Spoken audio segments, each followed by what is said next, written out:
కొత్తగా పెళ్ళై అత్తగారింటికి వచ్చే అమ్మాయి ఎక్కువ శాతం మా అత్తగారు కూడా మా అమ్మలా ఉంటారా లేదా? ఇప్పుడు అమ్మ అంటే నాకు బాగాలేదు అనుకున్నప్పుడు నోట్లో కలిపి అన్నం పెడుతుంది. ఏది ఈ అమ్మాయికి 25 ఏళ్ళు వచ్చినా 24 ఏళ్ళు వచ్చినా చిన్నపిల్లలానే చూసుకుంది చేశారు అనుకుంటారు. సో మా అమ్మలానే మా అత్తగారు ఉంటారు అనే ఎక్స్పెక్టేషన్స్ తోటి చాలా మంది వస్తూ ఉంటారు. అక్కడ అత్తగారికి అమ్మగారికి వాళ్ళకు ఉన్నటువంటి అంటే అది మ్యాచ్ అవ్వకపోవడం ఎక్కువ ఇవాళ రిలేషన్స్ కూడా డ్యామేజ్ చేస్తుంది. ఒక గుడ్ ఫ్యామిలీ సిస్టమ్ డ్యామేజ్ చేస్తుందేమో అనిపిస్తుంది. అదేలేండి, అంటే ఎక్స్పెక్టేషన్స్ అంతే. వీళ్ళంటే ఇలాగే ఉండాలి, వీళ్ళు ఇలాగా అణిగిమణి ఉండాలి, లేకపోతే వీళ్ళు ఇలాగే.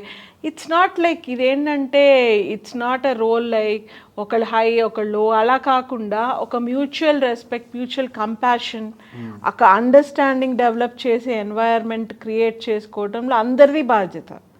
దీంట్లో మెయిన్ కమ్యూనికేషన్ అండి. కాకపోతే కొంతమంది ఏంటంటే చాలా ఎంతసేపు ఈ పనులు ఈ గొడవలు తర్వాత ఈ ఇంట్లోనే ఉండిపోతారు, లేకపోతే అవతల వాళ్ళు చెప్పిన దాన్ని బట్టి వాళ్ళ బిహేవియర్ ఉంటుంది. చాలా మందిలో కమ్యూనికేషన్ లోపం ఉంటుందండి. వాళ్ళు ఎలా దానిని వ్యక్తపరచాలి అనే విషయం తెలియదు. ఆ వ్యక్తపరిచే జ్ఞానం కనుక కరెక్ట్గా ఉంటే ఎలా చెప్పాలి అవతల వ్యక్తికి మనం అర్థమయ్యే రీతిలో ఎలా చెప్పాలి అన్న విషయం పట్ల కొంత అవగాహన గనక పెంచుకుంటే, స్పెషలీ కొంతమంది లేడీస్ అస్సలు పట్టించుకోరు. ఎలా మాట్లాడుతున్నావు దానిపై శ్రద్ధ పెట్టరు, ఏదో మాట్లాడేస్తూ ఉంటారు.